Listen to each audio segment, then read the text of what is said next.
Hi everybody, Kevin here. Welcome back to the Claremont Classic Garage. We've got our quarter panels done, so now we're going to attack the rocker panels. We're going to do the left one here because it's the worst. I'll just show you doing this one because the other one is pretty much the same, just not as rotten. You can see here it's pretty bad down its entire length, but it's really bad here at the back. We'll see once we get in there. We may even have to do some work on the inner rocker. I won't know till I get in there. But anyway, I guess we'll get started now. The first thing we're going to do, I've decided, the easiest way to attack this is to just take the doors off. This back door, I want to do a little work on the edge of it anyway. I wouldn't mind finding a better door, but for now, that's the door I've got. So we're going to pull the doors off. That gives us free rein to work on the rocker panels. You can see here, here's the hinges. There's two studs on each hinge. You just take those nuts off. And then there's a wiring plug in there you have to unhook. And then the door just comes right off. So you just pull this out. I found I twisted it up and then pulled it out, and then it's plugged in from behind. And then we'll just get our little battery gun, take these four nuts off, and the door just comes right off. On the left front door here, I've got the electrical connector popped out, but it's really hard to work because the fender is there. So what we're going to do, we're going to unbolt the door and slide it back a little bit. That'll give me the room I need to get at these connectors. Right now we've got the door supported on our little transmission and door jack. Now we can easily get at the wiring to unplug them. Doors off. Now we're going to get the jack and we're going to jack this side of the car up as high as we can. So there you have it. She's pretty rancid. And if you look at the way it's made, this rocker is like open all the way along here. That's kind of a strange way of making it. But anyway, we're going to get at it. First thing we're going to do is cut it just right below where it breaks over the edge here, and get this crap off, and we can see what we've got. Well, as you can see, she's pretty rotten. It's pretty grim under here. But that's all right. We'll find a couple of spots where we can start welding too. And luckily, it's just mostly flat shapes.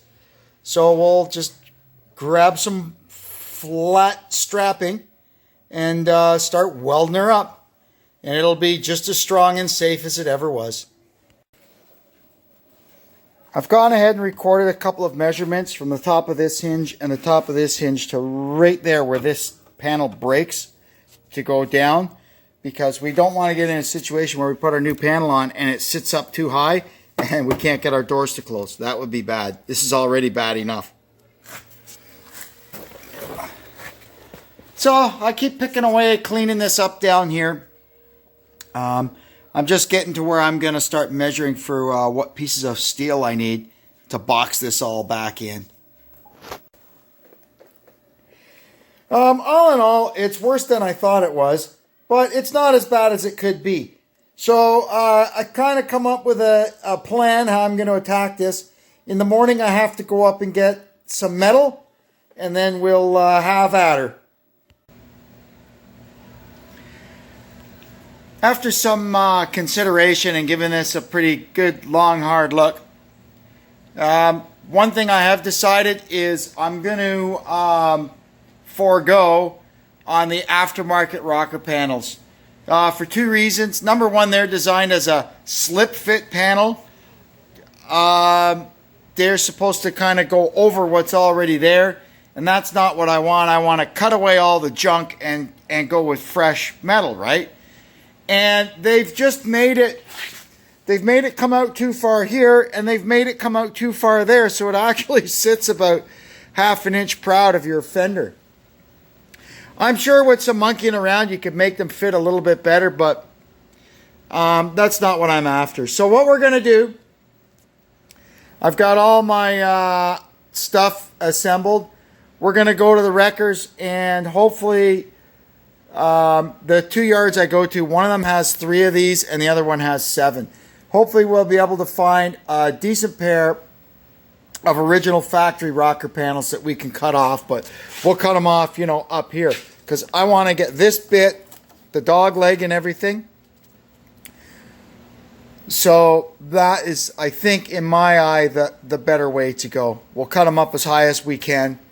You can see up here, the inner rocker is way back there, so you've got lots of room to get the blade of the saw down in.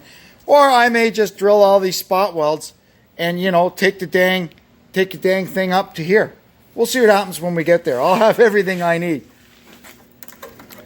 But that's what we're up against right now. It's pouring rain outside, so there'll be no trip to the wreckers today. I think what I'm going to do now is put the wheels back down on, lower it down, and I'll lift up the other side and pull the doors off and see what that rocker looks like.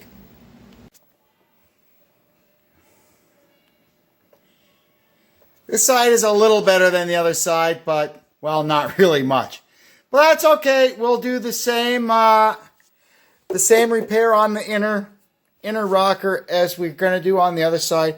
It's no big deal. I figured out a way last night to do it with stuff that I've got on hand, which is the way we like to do things. I'm not going to cut away too much more until I've been to the wreckers and get my new panels. And if any of you are wondering, yes, before I started doing this crazy job, I did go all underneath it and make sure the rails and cross members and the bottom of the rad support is all good and solid. She's already had 2 new subframes put in her, so that's good. Really, it was just the quarters and the rockers that were bad. And, of course, the doors. But doors are just bolt-on panels. No problem there. Another thing we'll be doing is changing the hinges on the front door. This is a thing. Caliber, Compass, Patriot. The hinges are so cheesy, this pin starts to wear out. And eventually what happens, it gets enough play in it that it lets this cam slip off the roller here.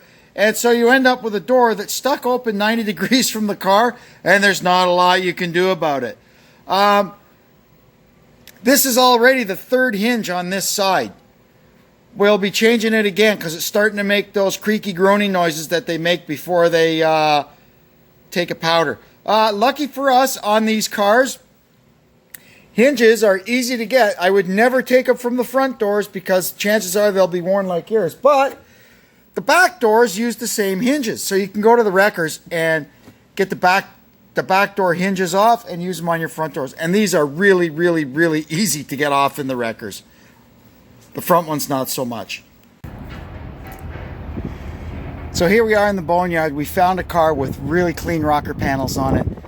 Unfortunately, somebody cut the front half off the one on the other side, but this one's still here in one piece, so we're going to try and get it. Well, here we go, drilling spot welds with our 12-volt battery drill. This thing ought to have enough juice in it for the job. Let's hope. Here we go.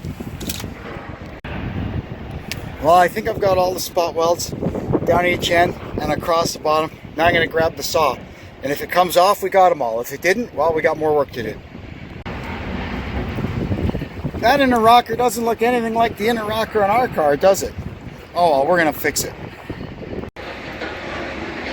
Well, it's sad to report, Dream Cruiser Series 1, number 1179, is no longer with us. It's in the junkyard. Mostly complete too, I might add.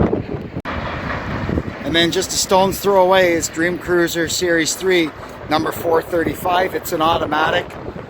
You can tell it's had some work done to it. That is not a GT front bumper.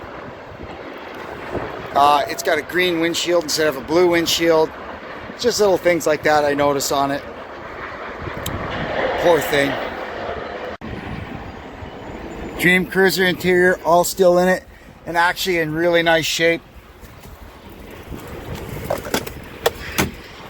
I'll see, I might come back later this week and grab the seats out of it.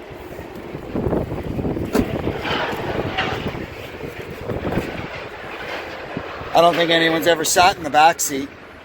Wow. Here's our second one. It's pretty decent. It needs a tiny little bit of work on the bottom, but nothing at all that we can't handle back at the Claremont Classic Garage. So we're going to go ahead and get this baby off. I also really wanted to get this piece. They call this the quarter panel reinforcement. You cannot buy this at the dealer anymore. It's discontinued. So now we got to go back over to the first car and get it from it. This car is definitely a lot cleaner than the other one, so it should be a lot easier to find all the spot welds. Anyway, first thing I got to do is take off this piece of exterior metal. Got it. That was some kind of fun. Woo! Oh, there it is. It was a long day, but we got what we came for. Now we can go home and get working back on the car. Everything seems to be working out pretty well now. We've got our new rockers from the boneyard. And in the next video, we'll start repairing the actual inner rocker structure on the car and getting everything ready to go back together. Not expecting too many more problems, but hey, you never know. It's a 12-year-old rusty car.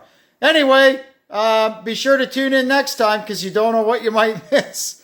Down there, you know, subscribe button, like button, comment box, share. Anyway, and most importantly, please come back next time. I really appreciate you guys watching all my crazy videos. Anyway, until next time, this is Kevin checking out from the Claremont Classic Garage. Thanks and so long.